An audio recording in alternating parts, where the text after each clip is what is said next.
चलिए, तो पहला क्वेश्चन मेरे को बोल रहा है कि adding which of the following to a colourless solution would give indication that the solution could possibly be hydrochloric acid. यानी कि मेरे को एक कलरलेस सॉल्यूशन दिया गया है और पूछा गया कि जो कलरलेस सॉल्यूशन है क्या वो कलरलेस सॉल्यूशन एक हाइड्रोक्लोरिक एसिड हो सकता है, और ये मेरे को चेक करना है इन 4 ऑप्शंस के बेसिस पर। ये जो मेरे को 4 ऑप्शंस दिए गए हैं उनके बेसिस पर मेरे को ये चीज चेक करनी है। यानी बोला गया कि कलरलेस सॉल्यूशन है जिसके अंदर आप या तो कॉपर मेटल मिला करके देखो, या फिर आप सिल्वर मेटल मिला करके देखो, या फिर आप कैल्शियम कार्बोनेट को मिला करके देखो, या फिर आप सोडियम क्लोराइड को मिला करके देखो, और मेरे को ये बता दो कि जो गिवन चीज है वो अल्टीमेटली कैसी है, वो HCl है यानी हाइड्रोक्लोरिक एसिड है या नहीं, वो मेरे को आइडेंटिफाई करके देखना है। मैं आपसे सिंपल शब्दों में बात करता हूं कि भाई अगर मेरे पास में एक पर्टिकुलर सॉल्यूशन है, मान लेते हैं कि ये मेरे पास में एक सॉल्यूशन है जो किसका है, HCl का है, ठीक है। अब मैं आपको एक बात बताता हूं कि मैंने पढ़ी हुई है एक रिएक्टिविटी सीरीज ऑफ मेटल्स, ठीक है। एलिमेंट की एक रिएक्टिविटी सीरीज मैंने पढ़ी हुई है, तो मैं बोलता हूं पो, सो, का, मा, आलू, जी, ठीक है। उसके बाद आता है इटली, देन कम, सिल, गो, पलट, और सबसे ऊपर यहां आ जाता है हाई, ठीक है। तो अब ये मैंने क्या लिखी है, एक रिएक्टिविटी सीरीज है जो आप मेरे चैनल पर मौजूद डिफरेंट वीडियोस के अंदर देख सकते हो, जहां पर मैंने लेक्चर वीडियो डाली हुई है उसके अंदर आपको ये रिएक्टिविटी सीरीज देखने को मिल जाएगी। और अगर इतनी तकलीफ नहीं लेनी है तो सिंपल से यहाँ पर ही आप याद कर लोगे कि ये क्या होता है, पोसोलिका, मा, आलू, जी, इडली, ये मेरे को याद करने का तरीका हो गया। उसका बोलते हैं हाई, कम, सिल, गो, पलट, ठीक है। तो पो मतलब पोटेशियम, उसके बाद sodium, calcium, magnesium, aluminium, zinc, iron, tin, lead, hydrogen, copper, mercury, silver, gold, platinum. तो ये रिएक्टिविटी सीरीज है जिसमें पहले आने वाला जो एलिमेंट है वो कैसा होता है, हाईली रिएक्टिव होता है, और बाद में आने वाला एलिमेंट जो होता है वो कैसा होता है, लेस रिएक्टिव होता है, ठीक है। अब मेरे से सबसे पहला ऑप्शन जो था वो बोला गया था कि मैं इस कलरलेस सॉल्यूशन के अंदर कॉपर मेटल को डाल करके देखूं। तो मैं HCl के अंदर क्या कर रहा हूं, कॉपर मेटल को डाल करके देख रहा हूं। किसको डाल रहा हूं, कॉपर को डाल रहा हूं, ठीक है। तो आप देखो भाई HCl जो है उसमें जब मैं कॉपर मेटल को मिक्स करता हूं तो आप बिल्कुल सिंपल शब्दों में इस बात को समझिएगा कि क्या ये कॉपर इस हाइड्रोजन को रिप्लेस कर पाएगा। तो मैं बोलूंगा भैया बिल्कुल नहीं कर पाएगा, क्योंकि हाइड्रोजन ऊपर आ रहा है और कॉपर नीचे आ रहा है। इसका मतलब हाइड्रोजन ज्यादा रिएक्टिव है एज कम्पेयर टू कॉपर, तो कॉपर क्या है, लेस रिएक्टिव, तो ये रिएक्शन होने वाली नहीं है। अगर ये रिएक्शन ही नहीं होगी तो ये मिलाकर मेरे को क्या ही हासिल होना है, कुछ हासिल नहीं होना है, ठीक है। सेकंड बात करते हैं कि भाई सिल्वर मेटल स्ट्रिप, सिल्वर की जो मेटल स्ट्रिप है उसको डाल करके देखते हैं इस कलरलेस सॉल्यूशन के अंदर। तो कलरलेस सॉल्यूशन में मैंने सिल्वर की मेटल स्ट्रिप को डाल दिया, और जब मैं सिल्वर को डालता हूं HCl के साथ में तो फिर से मैं एक चीज देखता हूं कि भाई सिल्वर जो है वो हाइड्रोजन से लेस रिएक्टिव है, तो कोई रिएक्शन नहीं होने वाली। तो भाई सिंपल सी बात है कि जो सिल्वर है वो हाइड्रोजन से लेस रिएक्टिव है, इसलिए कोई रिएक्शन यहाँ देखने को नहीं मिलने वाली। तो ये ऑप्शन भी मेरे किसी काम का नहीं है, ठीक है। तीसरे ऑप्शन की बात करते हैं, वो बोल रहा है कैल्शियम कार्बोनेट। कैल्शियम कार्बोनेट को मिला करके देखते हैं। तो देखो भाई जरा हम HCl को लेते हैं और इस HCl में कैल्शियम कार्बोनेट को मिलाने की कोशिश करते हैं। तो मैंने CaCO3 को इसमें मिलाया। अब देखो भाई जो CaCO3 है उसके अंदर मौजूद कैल्शियम हाइड्रोजन से ज्यादा रिएक्टिव है क्या, तो बिल्कुल देख सकते हैं भाई कैल्शियम हाइड्रोजन से ज्यादा रिएक्टिव है। कैल्शियम मोर रिएक्टिव है, इसलिए ये हाइड्रोजन को रिप्लेस कर सकता है, हाइड्रोजन के साथ में रिएक्शन कर सकता है। तो यहाँ पर मेरे को एक रिएक्शन देखने को मिलती है, और वो रिएक्शन क्या होती है, वो रिएक्शन होती है सिंपल सा कि कैल्शियम का तो बन जाता है क्लोराइड, क्या बन जाता है, कैल्शियम का बन जाता है क्लोराइड, प्लस में बन जाता है क्या H2O, और प्लस में बन जाता है क्या CO2। यानी कि जब कभी भी मैं कैल्शियम कार्बोनेट को इस कलरलेस सॉल्यूशन के अंदर मिक्स करूंगा तो CO2 के बबल्स मेरे को देखने को मिलेंगे। क्या देखने को मिलेंगे, बबल्स ऑफ CO2 देखने को मिलेंगे। क्या देखने को मिलने वाले हैं, बबल्स ऑफ CO2। और ये बबल्स ऑफ CO2 की निकलने की जो रिएक्शन है, जो ऑब्जर्वेशन है, वही मेरे को बता देगी कि भाई ये जो पर्टिकुलर मेरे पास में कलरलेस सॉल्यूशन था वो क्या है, एक HCl है, क्योंकि CaCO3 यानी कैल्शियम कार्बोनेट HCl के साथ मिलकर के ये पर्टिकुलर रिएक्शन को अंजाम देता है, जिसमें CO2 बबल्स की फॉर्म में बाहर निकल रही होती है। चलिए इसके बाद में एक चौथा ऑप्शन भी आपको दिया गया है। चौथा ऑप्शन क्या बोला गया कि भैया सोडियम क्लोराइड को मिक्स करें अगर इस कलरलेस सॉल्यूशन में। तो मैं सिंपल शब्दों में बोलूंगा कि भाई कलरलेस सॉल्यूशन प्लस में सोडियम क्लोराइड NaCl मैं इसके अंदर मिक्स कर देता हूं।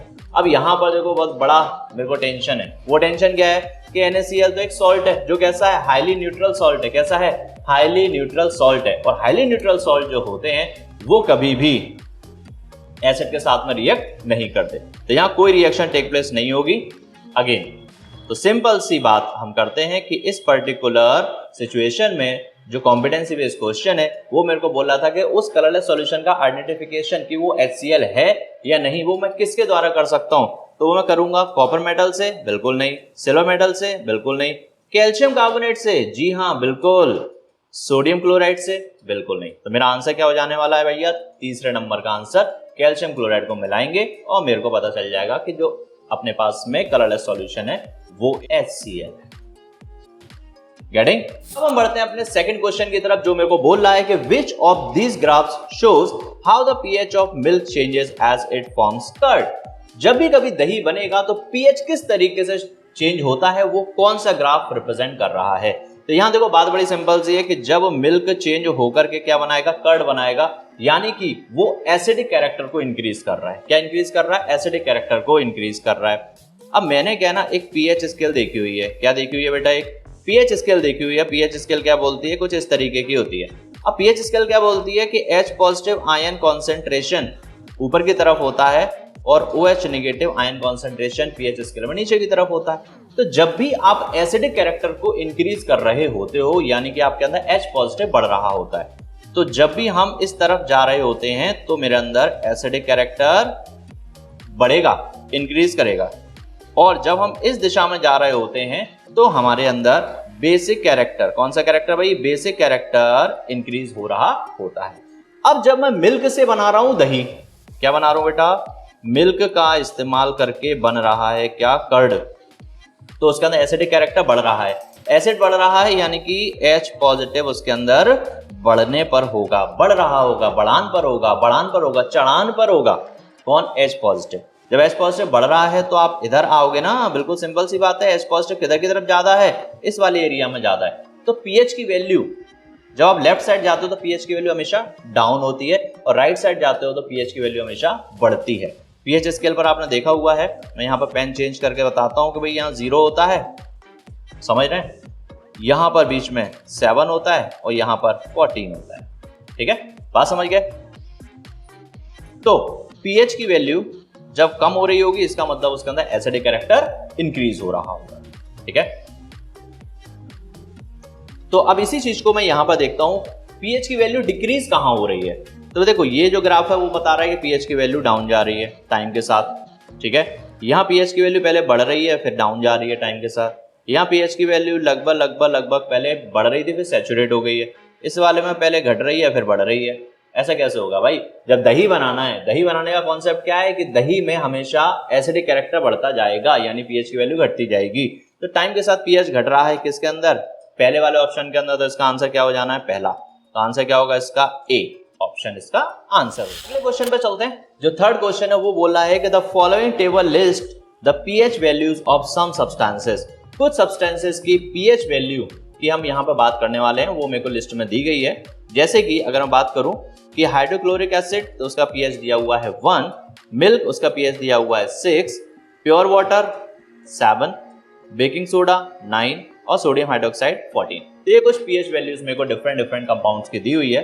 अब बोल रहा है कि what would happen to the pH of an acid or a base when each is diluted, pure distilled water is added to it. यानी कि आपके पास में एक एसिड है, क्या है, मान लो आपके पास में एक एसिड है और एसिड को पानी में घोलने पर वो क्या करता है, H पॉजिटिव आयन रिलीज करता है। ठीक है, अब यहाँ क्या बोला गया है कि आपके पास एसिड है उसके अंदर भी आपको डिस्टिल्ड वाटर मिलाना है, आपके पास बेस है उसके अंदर भी आपको डिस्टिल्ड वाटर मिलाना है। ठीक है, तो एसिड और बेस के pH के साथ में क्या समझौता होने वाला है, क्या यहाँ पर चेंजेस होने वाले हैं, वो मेरे को यहाँ पता लगाना है। ठीक है, तो चलिए देखते हैं। बड़ा सिंपल सा कॉन्सेप्ट है मेरे पास कि भाई देखो, अगर मेरे पास में एक एसिड है, क्या है, मेरे पास में एक एसिड है, एसिड को पानी के साथ मिलाते हो तो एक्वस सॉल्यूशन ऑफ एसिड हमेशा आपको देता है H पॉजिटिव आयन। ठीक है, सिंपल सी बात है। अब पर यूनिट वॉल्यूम ऑफ वाटर में, कितने वॉल्यूम में, यूनिट वॉल्यूम ऑफ वाटर के अंदर कितने H पॉजिटिव आयंस हैं, वो आपको बताते हैं कि भाई कितना एसिडिक आपका एसिड है, यानी एसिड की स्ट्रेंथ क्या है। तो एसिड की जो स्ट्रेंथ है वो हमेशा आपको पता चलती है पर यूनिट वॉल्यूम के अंदर मौजूद H पॉजिटिव आयंस के ऊपर। यानी जितने ज्यादा H पॉजिटिव आयंस होंगे आपका जो एसिडिटी है यानी कि जो आपका pH वैल्यू है वो उतनी डाउन होगी, यानी एसिडिटी उतनी ज्यादा होगी। ठीक है, अब बात आती है कि मैंने अगर इस एसिड के अंदर नॉर्मल कंडीशन में अगर कोई एसिड था, नॉर्मल कंडीशन के अंदर कोई एसिड था, तो ऐसी सिचुएशन के अंदर आपने कुछ नहीं करना है। आपने देखा कि मान लीजिए नॉर्मल कंडीशन में पर यूनिट वॉल्यूम के अंदर ये H पॉजिटिव आयंस है। ठीक है, मैंने 4 H पॉजिटिव आयंस मान लिए। अब जैसे ही मैं इसके अंदर पानी मिलाता हूं, यानी कि जो एसिड है मैं इसके अंदर क्या मिला देता हूं, डिस्टिल वाटर मिला देता हूं। क्या मिला देता हूं, डिस्टिल वाटर मिला देता हूं। जैसे ही मैं इसके अंदर डिस्टिल वाटर मिलाऊंगा तो ये कैसा हो जाएगा, ऐसे डाइल्यूट हो जाएगा। क्या हो जाएगा, डाइल्यूट हो जाएगा, यानी इसका वॉल्यूम बढ़ जाएगा। जब इसका वॉल्यूम बढ़ जाएगा तो पर यूनिट वॉल्यूम के अंदर जो H पॉजिटिव आयंस है वो कैसे हो जाएंगे, डाउन हो जाएंगे। यानी कि अब इसका वॉल्यूम बढ़ चुका है, अब इसका वॉल्यूम बढ़ चुका है। तो अब इस पूरे वॉल्यूम के अंदर, अवेलेबल वॉल्यूम के अंदर जितने H पॉजिटिव आयंस थे वही मौजूद रहेंगे। तो पुराना जो वॉल्यूम था वो ये था, उतने ही वॉल्यूम के अंदर अगर मैं बात करूं तो H पॉजिटिव आयन पहले के कंपैरिजन में कम हो गए। पहले H पॉजिटिव आयन पर यूनिट वॉल्यूम में कितने थे, 4, और अब H पॉजिटिव आयन पर यूनिट वॉल्यूम में कितने हैं, 2। तो यहां पर यूनिट वॉल्यूम के अंदर H पॉजिटिव आयंस कैसे हो रहे हैं, डिक्रीज होते जा रहे हैं, कम होते जा रहे हैं। और अगर H पॉजिटिव आयन डिक्रीज होते जा रहे हैं, कम होते जा रहे हैं, इसका मतलब है कि इसका एसिडिक कैरेक्टर डाउन हो रहा है। और अगर एसिडिक कैरेक्टर डाउन हो रहा है तो pH की वैल्यू बढ़ रही होगी, क्योंकि मैंने बोला था pH की वैल्यू डाउन होती है तो एसिडिक कैरेक्टर बढ़ता है। ठीक है, यहां लेफ्ट साइड आते हैं तो एसिडिक कैरेक्टर बढ़ता है, राइट साइड जाते हैं तो बेसिक कैरेक्टर बढ़ता है। ये बात आप समझ पा रहे हो, लेफ्ट साइड आएंगे तो एसिडिक कैरेक्टर बढ़ेगा, राइट साइड जाएंगे तो बेसिक कैरेक्टर बढ़ेगा। ठीक है, अब यहां पर क्या हो रहा है, H पॉजिटिव आयंस कम हो रहे हैं पर यूनिट वॉल्यूम में, तो पर यूनिट वॉल्यूम में H पॉजिटिव आयन डिक्रीज हो रहे हैं, यानी यू आर मूविंग टुवर्ड्स ये डायरेक्शन, आप इस तरफ जाने की कोशिश कर रहे हैं, क्योंकि आपके H पॉजिटिव आयंस की वैल्यू क्या हो रही है, धीरे धीरे पर यूनिट वॉल्यूम में कम हो रही है, यानी आपका बेसिक कैरेक्टर बढ़ रहा है। यानी मैं बोलूंगा कि जो pH की वैल्यू है वो इंक्रीज हो रही है। ठीक है, तो आप सिंपल सी बात करोगे कि व्हेनेवर ऐसा होगा आपके साथ, व्हेनेवर ऐसा हो कि आप एसिड के अंदर क्या मिला दो, डिस्टिल वाटर मिला दो। ठीक है, ये मैंने ऐड कर दिया डिस्टिल वाटर इनसाइड एसिड, तो हमेशा पर यूनिट वॉल्यूम में H पॉजिटिव आयंस कम हो जाएंगे। और H positive ions per unit volume में अगर कम हो रहे हैं, इसका मतलब उसका pH वैल्यू जो है वो क्या हो रही है, pH की वैल्यू उसकी इंक्रीज हो रही है। तो हम बोलेंगे आंसर क्या हो जाएगा कि whenever we add acid के अंदर distilled water, in this situation always H positive ions per unit volume क्या हो जाएंगे, रिड्यूस हो जाएंगे। That's why pH of the acid will increase. तो pH लेवल बढ़ जाएगा, pH वैल्यू बढ़ जाएगी। ठीक है, इसका जस्ट उल्टा बेस के साथ में होता है। तो मैं बात करता हूं बेस की। तो जैसे कि मेरे पास में एक बेस है, मान लो ये बेस है। अब बेस के अंदर क्या होता है, पर यूनिट वॉल्यूम में OH नेगेटिव आयंस हैं बहुत सारे। क्या है, बहुत सारे OH नेगेटिव आयंस हैं बहुत सारे। ठीक है, अब इसके अंदर मैं क्या करता हूं, बेस के अंदर मैं मिला देता हूं डिस्टिल्ड वाटर। जब डिस्टिल्ड वाटर मिलाएंगे तो इसका वॉल्यूम भी बढ़ जाएगा। जब इसका वॉल्यूम बढ़ जाएगा तो H पॉजिटिव आयंस है तो उतने ही जितने थे, लेकिन वो ज्यादा वॉल्यूम में फैल जाएंगे। कैसे फैल जाएंगे, ज्यादा वॉल्यूम में फैल जाएंगे। और ज्यादा वॉल्यूम में फैल जाने का मतलब क्या है, कि पर यूनिट वॉल्यूम के अंदर OH नेगेटिव डाउन हो जाएगा। तो पर यूनिट वॉल्यूम के अंदर OH नेगेटिव की वैल्यू कैसे हो जाएंगी, कम हो जाएगी। अब OH नेगेटिव पर यूनिट वॉल्यूम डाउन हो गया है। ठीक है, तो आप फिर से pH स्केल को देख सकते हैं। ये मेरे पास में pH स्केल है और इसके अंदर क्या होता है भाई, ये OH नेगेटिव होता है और ये H पॉजिटिव होता है। ठीक है, तो OH नेगेटिव डाउन हो रहा है। डाउन हो रहा मतलब you are moving towards left. जब आप लेफ्ट की तरफ जाते हो तो आपकी pH वैल्यू क्या होती है, डाउन होती जाती है। तो इन दिस सिचुएशन हम बोलेंगे कि जो pH लेवल है, pH की जो वैल्यू है वो डिक्रीज होती चली जाएगी, डाउन होती चली जाएगी। है बिल्कुल सिंपल सा कॉन्सेप्ट है। तो आप एसिड के अंदर जब डिस्टिल्ड वाटर मिलाते हो तो H पॉजिटिव आयन पर यूनिट वॉल्यूम डाउन हो जाएगा, जिससे pH की वैल्यू बढ़ जाएगी। दूसरी बात करते हैं कि जब कभी भी आप किसी बेस के अंदर डिस्टिल्ड वाटर मिलाते हो तो पर यूनिट वॉल्यूम के हैं OH नेगेटिव आयंस उसके डिक्रीज हो जाते हैं, जिससे pH की वैल्यू डिक्रीज हो जाती है। ओके, तो इसका आंसर क्या हो जाने वाला है, इसका आंसर बड़े सिंपल शब्दों में हम लिख पाएंगे कि what would happen to the pH of an acid और बेस। तो एसिड के साथ में जब आप डिस्टिल्ड वाटर मिलाओगे तो उसका पीएच क्या हो जाएगा बेटा, पीएच उसका बढ़ जाएगा। और जब आप किसी बेस के साथ में डिस्टिल्ड वाटर मिलाओगे तो उसका पीएच जो होगा वो घट जाएगा, यानी पीएच वैल्यू उसकी डाउन हो जाएगी।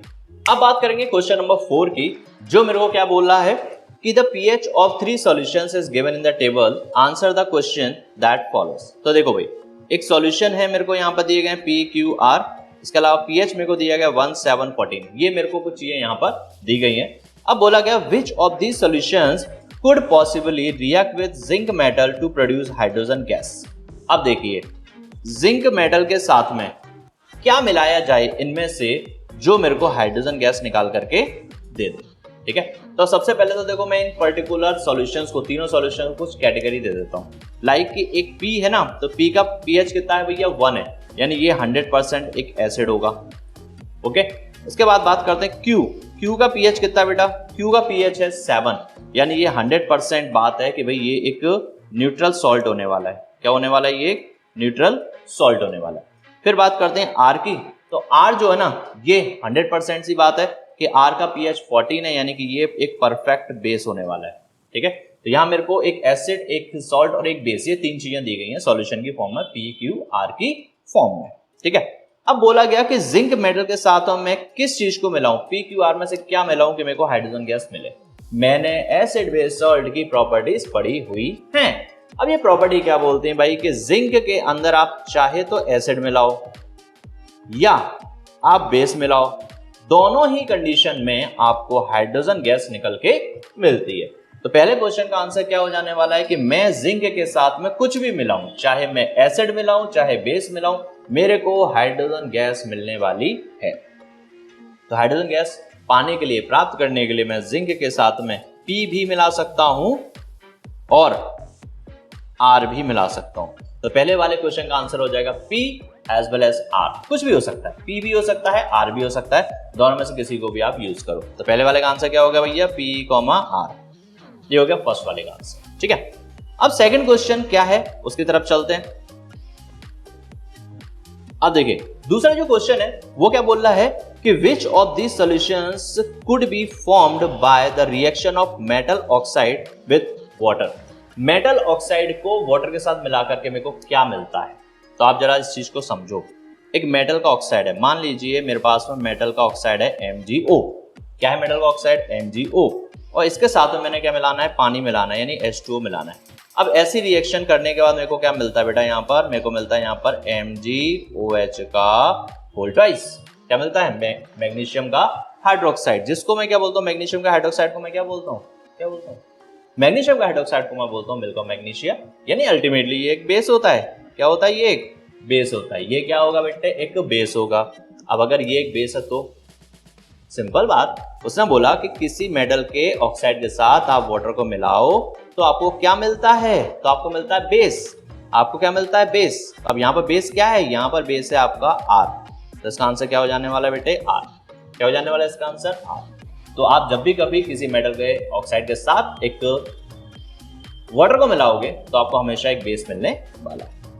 चलिए अब सी वाले आंसर की बात करते हैं। सी क्या बोल रहा है, which of these solutions could be the raw material for the industrial manufacture of chlorine. Chlorine के मैन्युफैक्चर के लिए आप इनमें से किस चीज का इस्तेमाल कर सकते हो। तो जाहिर सी बात है भाई, 7 pH रखने वाला मेरे पास में होगा एक सॉल्ट, और जिसका नाम होगा क्या, NaCl, और NaCl की मदद से मैं क्लोरीन को फॉर्म कर सकता हूँ। क्लोर एल्कली प्रोसेस हम लोगों ने इस चैप्टर के अंदर पढ़ी हुई है, जिसमें हम सोडियम क्लोराइड का इस्तेमाल करते हैं और क्लोरीन गैस का फॉर्मेशन कर रहे होते हैं। और क्लोरीन पर्टिकुलर एलिमेंटल फॉर्म में भी मैं यहाँ पर निकालता हूँ, और ये क्लोरीन जो एलिमेंटल फॉर्म में मिलती है वो हमेशा पानी के प्यूरिफिकेशन में इस्तेमाल की जाती है। तो इसके लिए सी वाले के लिए मेरा आंसर क्या हो जाने वाला है, 7 pH के साथ Q। तो सी वाले का आंसर हो जाएगा Q। तो फर्स्ट वाले का मैं यहाँ पे आंसर लिख दे रहा हूँ। फर्स्ट वाले का जो आंसर होगा वो होगा P, R, दूसरे वाले का आंसर हो जाएगा R, और तीसरे वाले का जो आंसर है वो हो जाएगा क्या, Q। तो पांचवा क्वेश्चन मेरे को क्या बोल रहा है, ये कहता है कि a remarkable property of acid is that they can dissolve metal.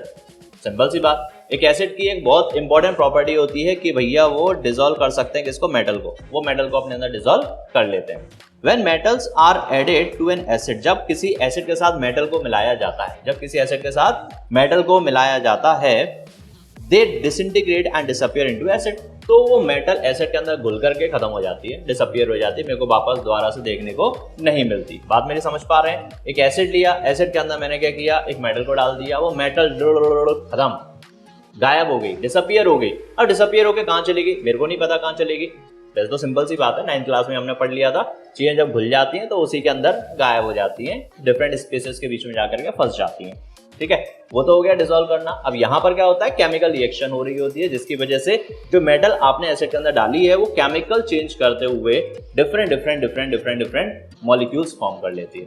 ठीक है, और सिंपल बात करते हैं, तो क्वेश्चन ने बोला था कि एक रिमार्केबल प्रॉपर्टी है एसिड की, तो उसके अंदर आप जब किसी मेटल को डाल देते हो तो वो पूरी तरीके से डिसइंटीग्रेट होकर यानी टूट करके गायब हो जाते हैं, डिसअपियर हो जाती है। अब इस पर्टिकुलर चीज के ऊपर मेरे को यहाँ कुछ क्वेश्चंस पूछे गए हैं ABC।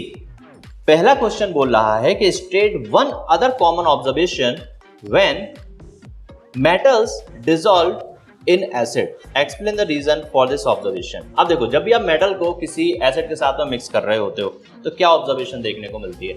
कभी आपने किया है किसी मेटल को एसिड के अंदर मिक्स करने का रिएक्शन कभी किया है? मैंने किया है तो मेरे को पता है, आप भी करेंगे तो आपको भी पता होगा। और मैं आपको बता देता हूँ किस तरीके से होना है कि भाई यहाँ पर देखिए, ये मेरे पास में मान लीजिए कि एक एसिड है। क्या है ये? एक एसिड है। अब इस एसिड के अंदर मैं डाल लेता हूँ क्या, एक मेटल। ठीक है, तो अब ये मेटल इसके अंदर डालते हैं तो यहाँ पर कुछ ऑब्जर्वेशन देखने को मिलती है। पहली ऑब्जर्वेशन देखने को क्या मिलती है कि ये जो कंटेनर है ना, ये कंटेनर के अंदर से क्या निकलती है, बाहर हीट निकल रही होती है। क्या निकल रही होती है बेटा? हीट निकल रही होती है। यानी कि मेटल की एसिड के साथ में जो रिएक्शन वो कैसी होती है बेटा? एक्सोथर्मिक होती है। कैसी होती है? एक्सोथर्मिक होती है। एक्सोथर्मिक का मतलब होता है, क्या होता है? एक्सोथर्मिक का मतलब होता है कि ये जो रिएक्शन है वो गर्मी पैदा करती है। क्या करती है? पहली रिएक्शन है ये जो गर्मी पैदा करती है। ठीक है, तो पहली ऑब्जर्वेशन होगी।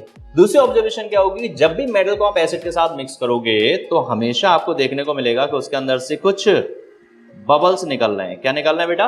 कुछ बबल्स निकल रहे हैं। और इन बबल्स के अंदर क्या होता है? इन बबल्स के अंदर भरी होती है हाइड्रोजन गैस। इन बबल्स के अंदर क्या भरी होती है? हाइड्रोजन गैस भरी हुई होती है। बड़ा सिंपल सी है।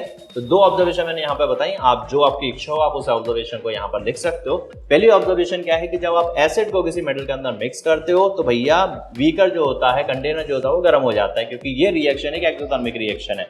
दूसरा, जब भी आप मेटल को किसी एसिड के अंदर मिलाओगे तो आपको हाइड्रोजन गैस देखने को मिलती है, बबल्स की फॉर्म में ऊपर निकल रही होती है। और बबल्स के अंदर क्या होता है? हाइड्रोजन गैस होती है। आप एक लाइटर को जला करके लेके जाना, ये गैस निकल रही है, आप लाइटर को जला के लेके जाओ, ये गैस निकल रही है, आप लाइटर को जला के लेके जाओ, और यहाँ पर एक पट पॉप साउंड सुनाई देने वाला है। और ये जो पॉप साउंड है वो आपको क्या बता देगा कि ये पर्टिकुलर जो गैस है वो हाइड्रोजन गैस है। ठीक है, तो मेरे को क्वेश्चन नंबर 5th का पहला आंसर मिल गया। पहले पार्ट का आंसर क्या होगा? ऑब्जर्वेशन पूछी है उसने, तो आप कोई भी ऑब्जर्वेशन में दो बताइए, उनमें से कोई भी एक ऑब्जर्वेशन लिख सकते हो। ठीक है, चलिए अब बी वाले आंसर पे चलते हैं। If the acid with the dissolved metal is evaporated. अब हमने क्या किया, जो मेटल एसिड के अंदर घुल गई थी, अब जो एसिड है ना, जो सॉल्यूशन बना है, मेटल घुलने के बाद एसिड के अंदर जो सॉल्यूशन बना है उसमें से एसिड को इवेपोरेट कर दो, एसिड को उड़ा दो। अब पूछा गया कि can we get the metal back, क्या हमको मेटल वापस मिल जाएगा? जैसे कि हम लोग क्या करते हैं, पानी के अंदर नमक घोल देते हैं, पानी लिया, नमक घोल दिया, बन गया सॉल्ट सॉल्यूशन। अब नमक मेरे को वापस चाहिए तो मैं पानी को उड़ा देता हूं, पानी को इवेपोरेट कर दूं तो नमक वापस मिल जाएगा। क्या सिमिलर फैशन में मेरे पास एक एसिड है जिसके अंदर मैंने मेटल को डाल रखा है और उसको घोल दिया, डिसॉल्व हो गई मेटल, घुल गई मेटल इसके अंदर। अब मैं क्या बोलता हूँ कि जो एसिड है ना उसको उड़ा दो, इवेपोरेट कर दो, तो क्या मेरे को मेटल वापस मिल जाएगी? तो मैं बोलूंगा नहीं, बिल्कुल नहीं मिलने वाली। क्योंकि जब कभी भी आप एसिड की रिएक्शन करते हो, किसकी रिएक्शन करते हो? एसिड की रिएक्शन करते हो किसी मेटल के साथ, तो आपको जो आंसर में मिलता है ना, आंसर में क्या मिलता है? एसिड जब मिलेगा किसी मेटल के साथ में तो आंसर में आपको एक तो मिल जाता है क्या? Hydrogen gas. क्या मिल जाती है? Hydrogen gas. साथ में आपको हमेशा मिलता है मेटल का सॉल्ट। क्या मिलता है? मेटल का सॉल्ट। यानी कि जब एसिड किसी मेटल के साथ में मिक्स हुआ होगा तो वहां पर metal in the form of salt मौजूद रहेगी। अब आप कितना भी एसिड को इवेपोरेट कर दो, ये मेटल सॉल्ट का क्या करोगे, अलग से आपको सॉल्ट निकल के, मेटल निकल के नहीं मिलने वाला, आपको हमेशा मेटल सॉल्ट की फॉर्म में मेटल मिलेगा। इसलिए आप एसिड को भले ही इवेपोरेट कर दो तो रिमेनिंग एसिड तो इवेपोरेट हो जाएगा, लेकिन जो सॉल्ट की फॉर्म में है मेटल, वो कभी भी आपको रिटर्न बैक नहीं मिलने वाली। तो मैं बोलूंगा यहां पर आंसर क्या बोल दूंगा, यहां मैं आंसर बोल दूंगा कि नहीं भाई, बड़ा सा नो लिख देंगे, बड़ा सा नो लिख देंगे कि नहीं, ऐसा करने से कभी भी आपको मेटल रिटर्न बैक नहीं मिलेगी, क्योंकि मेटल हमेशा मौजूद होती है in the form of metal salt. Okay, in the form of metal salt.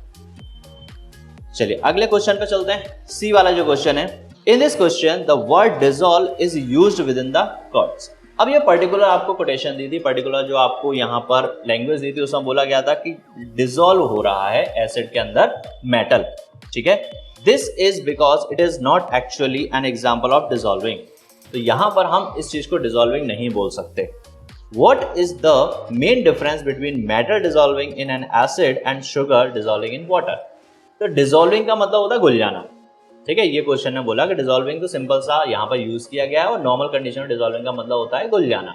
अब क्या अंतर होगा मेटल का एसिड के अंदर डिसॉल्व होना, और क्या अंतर होगा शुगर का वाटर के अंदर डिसॉल्व होना, दोनों डिसॉल्विंग में क्या अंतर है। तो मैं बोलता हूं बड़ा सिंपल सा कॉन्सेप्ट होगा इसका भी। क्या कॉन्सेप्ट रहने वाला है कि जब मैं एसिड के साथ में मेटल को मिलाता हूं, तब जो डिसॉल्विंग हो रही है वो एक केमिकल चेंज होगी। क्या होगी, वो एक केमिकल चेंज होने वाली है। और दूसरी कंडीशन की मैं बात करता हूं कि जब मैं शुगर को वाटर के साथ में मिलाता हूं, शुगर को वाटर के साथ में मिलाता हूं, तो इन दिस सिचुएशन जो चेंज है वो कैसा है बेटा, फिजिकल चेंज है। कैसा है, फिजिकल चेंज। तो एसिड की मेटल के साथ में रिएक्शन और शुगर की वाटर के साथ में रिएक्शन एक दूसरे से बहुत अलग अलग है, बहुत जुदा जुदा है। एक केमिकल चेंज है, एक फिजिकल चेंज है। ये दोनों एक दूसरे से उतने ही अलग हैं जितना कि कैटरीना कैफ और जरीन खान है।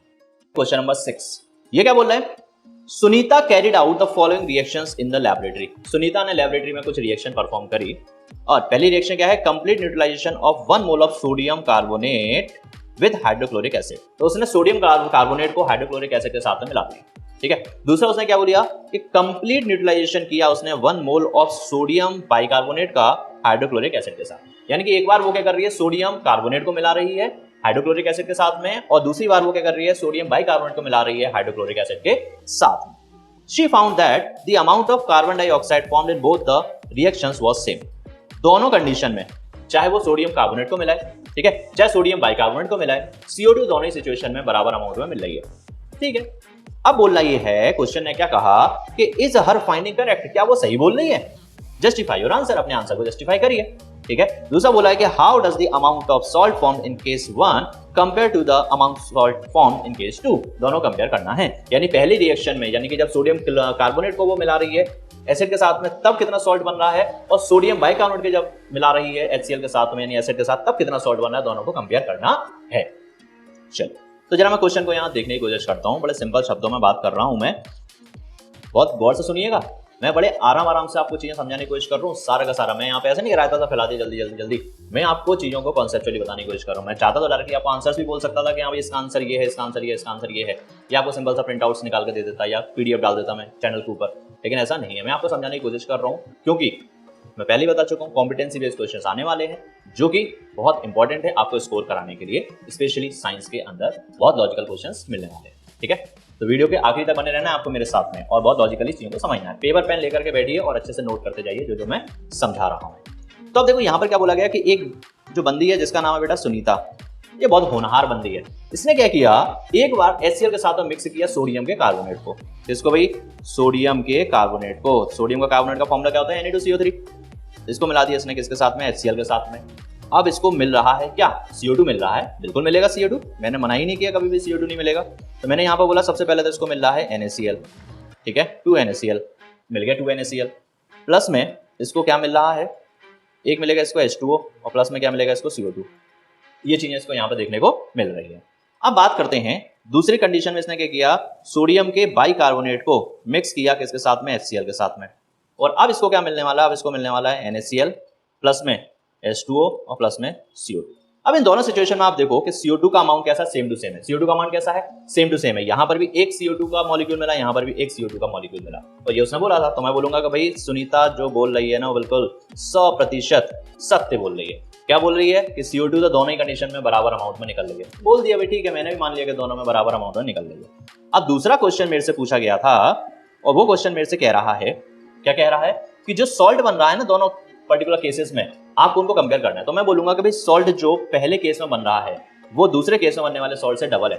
कैसा है, डबल है, दिखाई दे रहा है ना। तो मैं क्या बोलूंगा कि यहाँ पहले केस में जो सॉल्ट बन रहा है वो 2 टाइम्स है दूसरे केस में बनने वाले सॉल्ट से।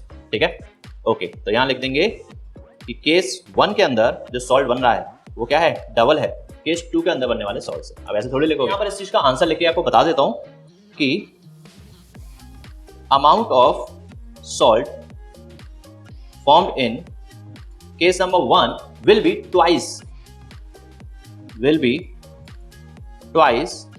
as that of in case number 2।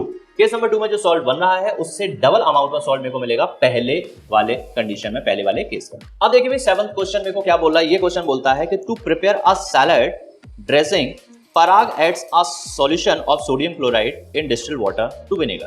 अब देखो क्या किया, यहाँ पर एक डिस्टिल्ड वाटर लिया, सॉल्ट बोले तो NaCl लिया, और उसको विनेगर के साथ मिक्स करके हमने सैलेड के ऊपर डाल दिया।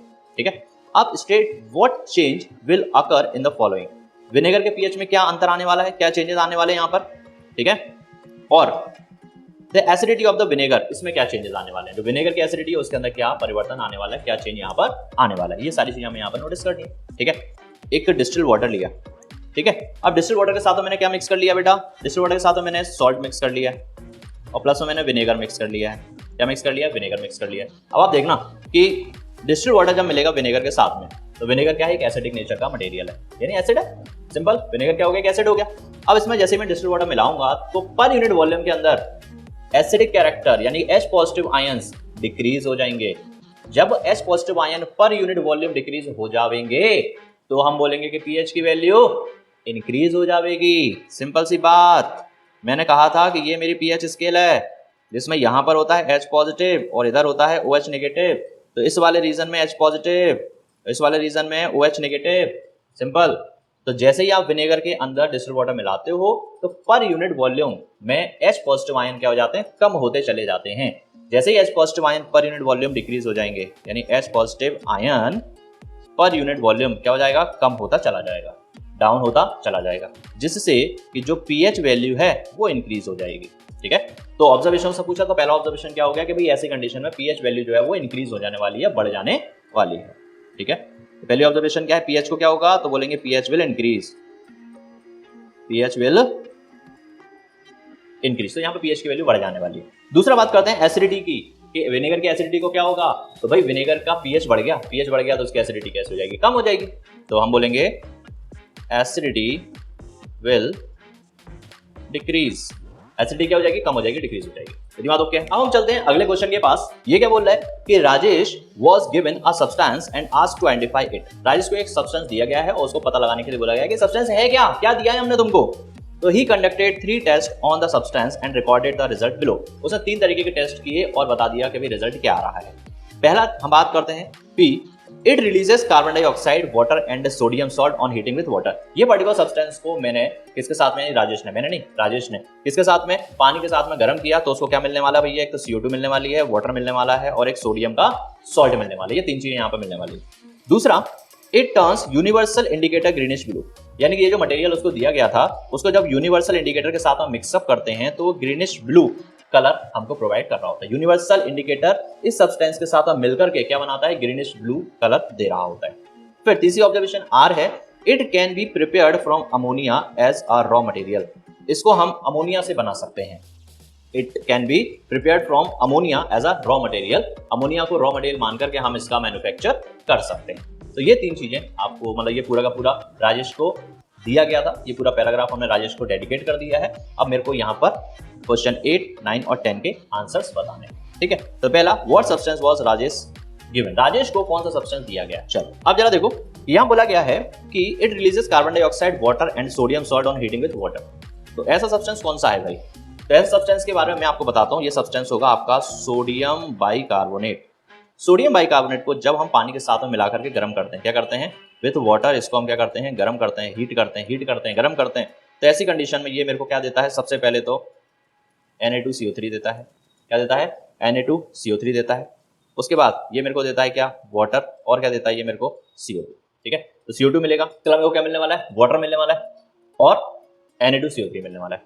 What substance was given to the Rajesh? तो भाई सब्सटेंस हो जाएगा सोडियम बाइकार्बोनेट, ये मिल गया। अब बोला है दूसरा question 9th, give one use of the substance based on the properties mentioned in P and Q। अब P और Q के अंदर जो सब्सटेंस मेरे को देखने को मिल रहा है, जो प्रॉपर्टी देखने को मिल रही है, उसका हमको वन यूज लिखना है। तो P के अंदर मेरे को मिला क्या, NaHCO3, और Q के अंदर क्या है कि यूनिवर्सल इंडिकेटर को ग्रीनिश ब्लू कर देता है। तो ये भी मटेरियल क्या होगा, सोडियम बाइकार्बोनेट होगा। तो इसका मेरे को एक इस्तेमाल लिखना है। तो सोडियम बाइकार्बोनेट का सबसे पहला इस्तेमाल है कि भाई इससे मैं क्या बनाता हूँ, वॉशिंग सोडा बनाता हूँ। क्या बनाता हूँ, वॉशिंग सोडा बनाने की कोशिश करता हूँ। जरा देखिएगा कि मैंने सबसे पहले सोडियम बाइकार्बोनेट को पानी के साथ गर्म किया, तो ये बन गया Na2CO3। अब मैं Na2CO3 को लेता हूँ और इसके अंदर मैं थोड़ा सा पानी भर देता हूँ, पानी मिला देता हूँ। तो जब हम इसके साथ पानी मिलाते हैं तो ये बन जाता है Na2CO3.10H2O। और ये जो पर्टिकुलर केमिकल मेरे को देखने को मिल रहा है, इसी को मैं नाम देता हूँ क्या, वॉशिंग सोडा। ठीक है, क्या नाम देता हूँ, वॉशिंग सोडा। और इस पर्टिकुलर वॉशिंग सोडा का इस्तेमाल हम करते हैं in the manufacture of borax. In the manufacture of borax. Borax powder जो आपने देखा, कैरम खेलते हैं तो एक पाउडर का इस्तेमाल करते हैं जिससे बढ़िया अच्छे से हम स्ट्राइकर को चला पाते हैं, पूरा चिकना चिकना हो जाता है कैरम का जो प्लेटफॉर्म होता है। उसके लिए हम बोरेक्स पाउडर का इस्तेमाल करते हैं और इसके मैन्युफैक्चर के अंदर भी Na2CO3.10H2 यानी कि वॉशिंग सोडा का हम इस्तेमाल कर रहे होते हैं। तो यहां पर जो मेरे को यूज लिखना है, तो यूज में क्या लिखूंगा, इन द मैन्युफैक्चर ऑफ, अरे भाई कमेंट में लिखना होता है, in the manufacture of washing soda. इसके अलावा in the manufacture of borax बनाने में भी हम इसका इस्तेमाल कर रहे होते हैं। तो कोई सा उसने एक पूछा था हमसे यूज, हम कितने भी यूज लिख सकते हैं डिपेंडिंग अपॉन कि उसने पूछा क्या है। अब अगला क्वेश्चन है 10th, Rajesh later read that recrystallization of the sodium salt formed in P gives another basic salt that is used in the manufacture of the borax and identify the sodium salt formed in P। तो बड़ी simple सी बात है भाई कि again मेरे को बोला गया कि जो मेरे पास में Na2CO3 है, ठीक है, उसका हम क्या करते हैं, रिक्रिस्टलाइजेशन कर दें, यानी कि उसके अंदर H2O मिला दें। तो हमसे जो नया सॉल्ट देखने को मिलेगा वो क्या होगा, कपड़े धोने के काम में आता है, एज वेल एज उसका इस्तेमाल हम बोरेक्स पाउडर बनाने के लिए करते हैं, बोरेक्स बनाने में भी करते हैं, दैट इज आपका वॉशिंग सोडा। ठीक है, तो उसने बोला है मेरे को कि P के अंदर जो मेरे को सब्सटेंस मिला था, यानी NaHCO3 मिला था, सोडियम बाइकार्बोनेट मिला था, उसके अंदर हम क्या करते हैं, पानी के साथ उसको गर्म करो, गर्म करने के बाद वो बनाएगा आपका क्या बना के देगा, Na2CO3 बना करके देगा, यानी कि वॉशिंग सोडा का इनिशियल बना करके देगा, यानी सोडियम कार्बोनेट देगा। और सोडियम कार्बोनेट के अंदर जब मैं रिक्रिस्टलाइजेशन पानी को वापस से मिक्स कर देता हूं, तो पानी को मिक्स करने के बाद मेरे को देखने को मिलता है प्रॉपर्ली वॉशिंग सोडा, यानी Na2CO3.10H2O। ठीक है, तो सॉल्ट फॉर्म्ड इन P, तो P के अंदर जो सॉल्ट फॉर्म हो रहा था वो कौन सा होगा, P के अंदर सॉल्ट फॉर्म हो रहा था, तो हमने यहाँ लिखा हुआ है कि P के अंदर जो सॉल्ट फॉर्म हो रहा है दैट इज Na2CO3। अब अगले क्वेश्चन की बात करेंगे, तो क्वेश्चन नंबर 11 क्या बोल रहा है कि Aditi finds that a mixture of an acid and a base does not change the colour of either red or blue litmus paper, compare the amounts of H positive and OH negative in the solution. तो भाई देखो बड़ी simple सी बात है, अदिति नाम की जो लड़की है ना, ये बेचारी बहुत ही इनोसेंट है, वो समझ नहीं पा रही है चीजों को। तो अदिति ने ऐसा पता किया कि भाई हमने एक एसिड को बेस के साथ में मिला दिया और वो ना तो ब्लू लिटमस पेपर को चेंज कर रही है कलर को, ना वो रेड वाले लिटमस पेपर के कलर को चेंज कर रही है। ठीक है, तो आपको कंपेयर करना है H पॉजिटिव और OH नेगेटिव के अमाउंट को। तो बात बड़ी सिंपल है कि भाई एक एसिड होता है ना, उस एसिड के अंदर क्या होता है, H पॉजिटिव ज्यादा होते हैं, OH नेगेटिव कम होते हैं। ठीक है, एक बेस की अगर हम बात करते हैं तो बेस के अंदर क्या होता है, H पॉजिटिव कम होते हैं, OH नेगेटिव ज्यादा होता है। जब हम इन दोनों को मिक्स कर देते हैं, जब हम एसिड और बेस को आपस में मिला देते हैं, किसको, एसिड को और बेस को आपस में मिला देते हैं परफेक्टली, जो एसिड और बेस है, यानी कि स्ट्रॉन्ग एसिड स्ट्रॉन्ग बेस या वीक एसिड वीक बेस को हम जब मिलाते हैं, तो दोनों के अंदर मौजूद OH नेगेटिव आयन और H पॉजिटिव आयन के कॉन्सेंट्रेशन कैसे हो जाते हैं, एक दूसरे के बराबर हो जाते हैं। दोनों के जो नंबर्स हैं वो कैसे हो जाते हैं, एक दूसरे के बराबर हो जाते हैं, यानी कि ये परफेक्टली एक सॉल्ट में कन्वर्ट हो चुके हैं, यानी कि जिसके अंदर ना तो एसिडिक कैरेक्टर है ना बेसिक कैरेक्टर है, क्योंकि जितना एसिडिक उतना बेसिक दोनों एक दूसरे को खा गए, निपटा दिया, खत्म कर दिया। ओके, तो एसिड बेस आपस में मिलकर के न्यूट्रलाइज कर लेंगे एक दूसरे को। और मैं यहाँ पर बोल सकता हूँ कि एच पॉजिटिव और OH नेगेटिव के अमाउंट को कंपेयर करना है, तो हम बोलेंगे दोनों के अमाउंट कैसे होते हैं, एक दूसरे के इक्वल होते हैं, बराबर होते हैं। इसी वजह से ये ना तो रेड लिटमस पेपर के साथ में कोई कलर चेंज शो करते हैं और ना ही ब्लू लिटमस पेपर के साथ में कोई भी कलर चेंज शो कर रहे हैं। अब हम बात करेंगे अगले क्वेश्चन की, जो है क्वेश्चन नंबर 12।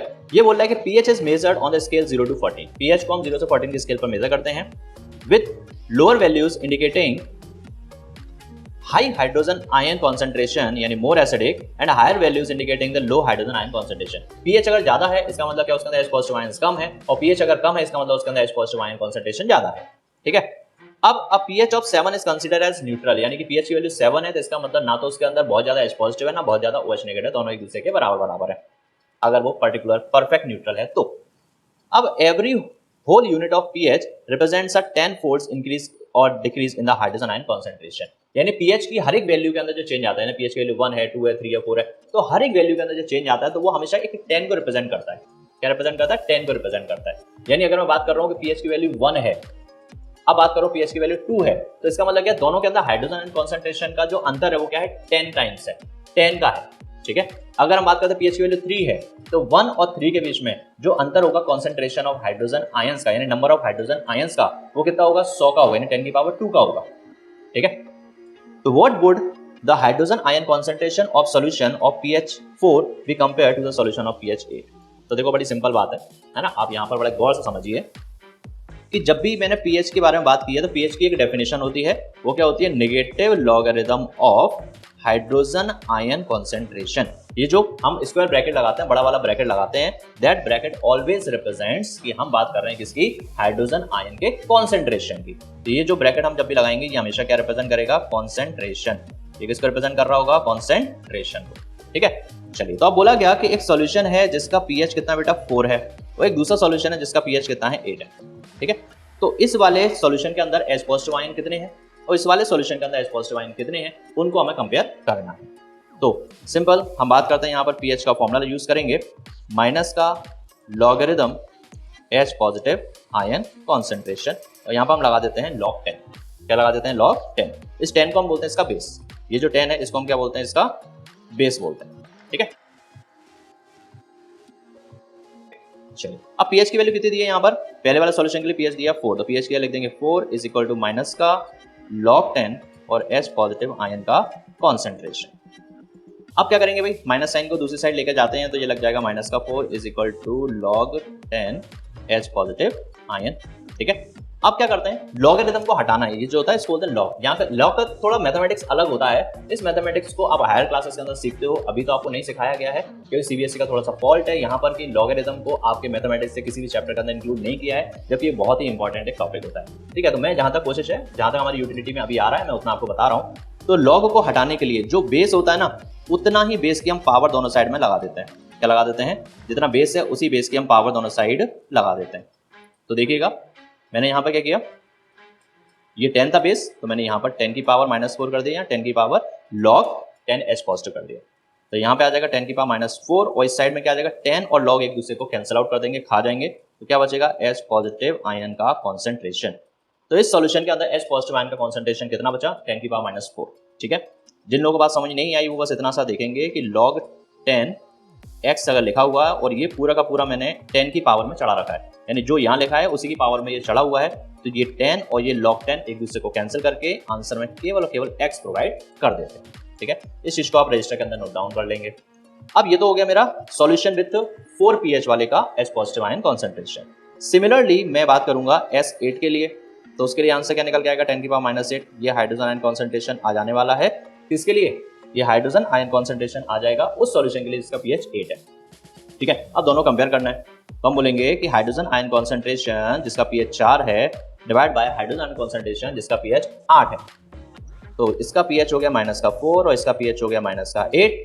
जब इन दोनों को हम कैलकुलेट करेंगे तो 10 की पावर -4 और -8 ऊपर जाकर के क्या हो जाएगा, +8 हो जाएगा, -4 और फिर -8 नीचे से ऊपर जाएगा तो प्लस में कन्वर्ट हो जाएगा और ये मेरे को आंसर देगा 10 की पावर प्लस का 4। यानी कि सॉल्यूशन जिसका pH 4 है उसके अंदर हाइड्रोजन आयन कॉन्सेंट्रेशन 10 की पावर 4 गुना होगा किससे, जिसका pH 8 है। ओके, तो इस बात को आपको याद रखना है कि जो सॉल्यूशन है pH जब इंक्रीज करेगा S4 से S8 होगा तो जो हाइड्रोजन आयन कॉन्सेंट्रेशन है वो डिक्रीज होगा। वो क्या होगा, डिक्रीज होगा। और कितना डिक्रीज हो रहा है, वो 10 की पावर 4 टाइम्स डिक्रीज होता चला जा रहा है। ठीक है, तो मैं बोलूंगा कि hydrogen ion concentration in solution with pH 4 equals to 10⁴ times the hydrogen ion concentration in solution with pH 8। ठीक है, आ रहा है इतनी बात समझ में। बाकी pH निकालने के लिए आपको ज़्यादा टेंशन नहीं लेनी कि जो हाइड्रोजन आयन कॉन्सेंट्रेशन होता है वो डायरेक्ट भी निकाला जा सकता है। और डायरेक्ट निकालने का तरीका क्या है, whatever pH value is given to you आप उसको 10 की पावर माइनस करके चढ़ा दो। सिंपल, जो भी pH आपको दिया 4 pH दिया है तो हाइड्रोजन कॉन्सेंट्रेशन कितना हो, 10 की पावर -4। अगर आपको pH दिया है 8 तो हाइड्रोजन आयन कॉन्सेंट्रेशन हो जाएगा -8, 10 की पावर -8। सिंपल। अब बात करेंगे क्वेश्चन नंबर 13 की। अब ये क्वेश्चन क्या बोल रहा है कि pH is measured using pH meter which comprises a detecting unit consisting of pH sensitive glass electrode, है ना। इस तरीके का एक इलेक्ट्रोड होता है and indicating unit which indicates the pH as shown in figure. ये pH को इंडिकेट करने वाली यूनिट है और ये ग्लास का इलेक्ट्रोड है जो कि pH वैल्यू को मेजर करता है। ठीक है, अब बात करते हैं to measure the pH of solution the glass electrode is dipped into the solution and the pH is displayed on the screen. तो हम pH सॉल्यूशन नापने के लिए हम सॉल्यूशन के अंदर पुट कर देते हैं इस ग्लास के रॉड को यानी इलेक्ट्रोड को और यहाँ पर मेरे को एक डिस्प्ले दिखाई देने लग जाती है। अब बोला गया कि before measuring the pH of another solution, जब हम किसी दूसरे सॉल्यूशन का pH मेजर करने के लिए जाएंगे तो ग्लास का जो इलेक्ट्रोड है यानी ये इलेक्ट्रोड है उसको हम क्या करेंगे, रिंस्ड करेंगे डिस्टिल्ड वाटर के साथ में और फिर उसको सुखा लेंगे केयरफुली। ठीक है, टिश्यू पेपर के साथ में उसको साफ कर लेते हैं, पोंछ लेते हैं। अब बोल रहा है कि how is the pH reading the second solution likely to be affected if the glass electrode is not dried up with the tissue paper in the following cases. अब मैंने क्या किया, देखो यहाँ क्वेश्चन बड़े सिंपल शब्दों में समझिएगा कि मेरे पास में क्या है, मेरे पास में एक ये तो हो गया ग्लास कंटेनर जिसके अंदर कोई एसिड या बेस कुछ भी हो सकता है। हमने इसके अंदर क्या किया है, एक पर्टिकुलर रॉड को डाला जिसे इलेक्ट्रोड बोल रहे हैं, ग्लास रॉड यानी ग्लास इलेक्ट्रोड बोल रहे हैं। अब ये जो इलेक्ट्रोड है यानी ग्लास की जो रॉड है इसके साथ में बहुत बड़ी समस्या है कि जब हम एक का मेजर करते हैं और फिर दूसरे सॉल्यूशन का मेजर करने के लिए जा रहे होते हैं तो हमको इसे पहले तो डिस्टिल्ड वाटर के साथ में साफ करना है और फिर इसको टिश्यू पेपर के साथ सुखाना है। ठीक है, अब बात आती है कि क्या होगा अगर हमने इसको साफ तो किया लेकिन सुखाया नहीं। ग्लास इलेक्ट्रोड को साफ तो किया लेकिन हमने पोंछ करके इसको सुखाया नहीं है। तो अब मान लीजिए कि मैंने इसको एक एसिड के अंदर मिक्स किया। इस ग्लास रॉड का इस्तेमाल मैं एसिडिटी नापने के लिए कर रहा हूँ किसी एसिड के अंदर। तो इसके ऊपर तो क्या डिस्टिल्ड वाटर लगा हुआ है, हमने इसको पोंछा तो है नहीं, साफ तो किया नहीं है, तो डिस्टिल्ड वाटर लगा हुआ है। अब डिस्टिल्ड वाटर लगे होने से क्या होगा, ये जो एसिड है वो डाइल्यूट हो जाएगा। तो भले ही थोड़ा सा होगा लेकिन होगा जरूर। यानी कि इफेक्ट क्या होने वाला है कि H पॉजिटिव आयंस जो एसिड के थे पर यूनिट वॉल्यूम वो क्या हो जाएंगे, डाउन हो जाएंगे यानी कम हो जाएंगे। अब H पॉजिटिव आयन अगर कम हो रहा है इसका मतलब pH वैल्यू क्या हो जाएगी, बढ़ जाएगी। pH वैल्यू क्या हो जाएगी, बढ़ जाएगी। तो जो आपकी डिस्प्ले है, क्या चीज, जो डिस्प्ले है यानी जो मीटर है जो बताता है, रीडिंग दिखाता है, उसके अंदर जो pH दिखने वाला है वो हमेशा क्या हो जाएगा, बड़ा दिखाई देगा किससे, जो एक्चुअल में दिखना चाहिए था। तो एक्चुअल pH से बड़ा pH आपको डिस्प्ले पर दिखाई देने वाला है। ठीक है, सिमिलरली अगर मान लीजिए कि मेरे पास में एक बेस था, ठीक है, अब बेस का यहां पर मैं आइडेंटिफिकेशन करने गया, pH लेवल नापने के लिए गया और मैंने उसी ग्लास रॉड को जिसको मैंने अभी डिस्टिल्ड वाटर से साफ किया और फिर बिना उसको टिश्यू पेपर से पोंछे मैंने बेस के अंदर डिप कर दिया। अब यहां पर क्या होगा, बेस के अंदर मेरे को OH नेगेटिव आयन देखने को मिलेगा, लेकिन अब OH नेगेटिव आयन पर यूनिट वॉल्यूम में क्या हो जाने वाला है, डिक्रीज हो जाने वाला है। अब OH नेगेटिव कम हो गया, OH नेगेटिव कम हो गया, तो OH नेगेटिव कम होने से क्या होता है, pH की वैल्यू भी क्या हो जाती है, कम हो जाती है। ठीक है, जैसा कि मैं pH स्केल के अंदर देख पाता हूँ। pH स्केल कुछ इस तरीके की होती है जिसमें यहाँ होता है H पॉजिटिव और यहाँ होता है OH नेगेटिव। ठीक है, तो OH नेगेटिव की वैल्यू कम हो रही है पर यूनिट वॉल्यूम में, यानी कि आप लेफ्ट साइड में जा रहे हो, यानी pH वैल्यू आपकी क्या हो रही है, डिक्रीज हो रही है। तो वैसी कंडीशन में जो डिस्प्ले होगी वो pH की जो वैल्यू है वो एक्चुअल वैल्यू से कम शो करेगी, यानी अब डिस्प्लेड जो pH होगा वो लेस होगा एक्चुअल pH से। ठीक है, तो दोनों में क्या अंतर आने वाला है, दोनों में बड़ा सिंपल सा अंतर आएगा कि जब एसिड के साथ में ये पर्टिकुलर एक्शन करूंगा तो वहां पर डिस्प्ले होने वाला pH एक्चुअल pH से ज्यादा होगा और बेस के साथ में जब इस रिएक्शन को, इस पर्टिकुलर एक्शन को मैं फॉलो करूंगा तो जो pH डिस्प्ले हो रहा है वो एक्चुअल pH से कम होगा। अब बात करते हैं क्वेश्चन नंबर 14 की, जिसके अंदर मेरे को बोला गया कि Deepti has 3 flask containing dilute HCl, dilute sulphuric acid and dilute sodium hydroxide respectively. The flask are not labelled, इन फ्लास्क के ऊपर कुछ भी लेबलिंग नहीं की गई है, and she does not have any pH indicator, उसके पास पीएच चेक करने वाला भी कोई मशीन या कोई इंडिकेटर नहीं है। Which of the solution will she be able to identify just by making mixtures of pair of substances. अब वो किन सॉल्यूशन को किस में मिलाकर के पता लगा सकती है कि what ever thing is what, है ना, कौन सी चीज एसिड है कौन सी चीज बेस है, ये कैसे वो पता लगाएगी। इसके अलावा what observation will help her to make the identification, वो ऐसा पता कर पा रही है किस ऑब्जर्वेशन के बेस पर कर पा रही है, तो इसको समझने की कोशिश करते हैं। देखिए बड़ा सिंपल सा कॉन्सेप्ट रहेगा कि मेरे पास में यहाँ पर मान लीजिए एक में दिया हुआ है HCl, एक कंटेनर के अंदर दिया हुआ है H2SO4 और एक और कंटेनर है जिसके अंदर दिया गया है सोडियम हाइड्रोक्साइड NaOH। ठीक है, अब हम क्या करते हैं, इनके म्यूचुअली आपस में मिक्सचर्स बनाते हैं। ठीक है, तो जब मैं NaOH को HCl के अंदर डालूंगा तो एसिड और बेस के बीच में एक रिएक्शन टेक प्लेस होगी। अब मेरे को पता है, देखो एसिड और बेस के बीच में जब रिएक्शन होती है तो रिएक्शन कैसी होती है, का हाईली एक्सोथर्मिक रिएक्शन होती है। कैसी होती है, हाईली एक्सोथर्मिक रिएक्शन होती है। अब एक्सोथर्मिक रिएक्शन का मतलब क्या होता है, एक ऐसी रिएक्शन जिसके अंदर हीट पैदा होती है। तो जब मैं NaOH को HCl के साथ मिक्स करूंगा तो यहाँ पर क्या मिलेगी, हीट मिलने वाली है। क्या मिलने वाली है, हीट मिलने वाली है। और मैं पता लगा लूंगा कि वन थिंग इज बेस और अनदर थिंग इज एसिड। मेरे को ये पता नहीं चला कौन सा एसिड है कौन सा बेस है। ठीक है, अब मैं क्या करता हूँ, इसको उठा करके वापस इसके साथ मिलाता हूँ। अगेन मेरे को हीट देखने को मिलती है, इसका मतलब कि ये बेस था और ये एसिड, और पता चल जाएगा कि ये भी एसिड है। कहने का मतलब जैसे ही मेरे को बेस का आइडेंटिफाई हो जाएगा मैं समझ जाऊंगा बाकी बचे हुए दोनों क्या है, एसिडिक है। ओके, तो यहाँ पर जो ऑब्जर्वेशन मैंने यूज करी वो ऑब्जर्वेशन क्या है कि एसिड और बेस का आपस में कॉम्बिनेशन हमेशा एक एक्सोथर्मिक रिएक्शन होने वाली होती है। और इस पर्टिकुलर चीज के बेसिस पर मैं आंसर निकाल लेता हूँ पहले वाले का कि भाई which of the solution will she be able to identify just by making mixtures of the pair of substances.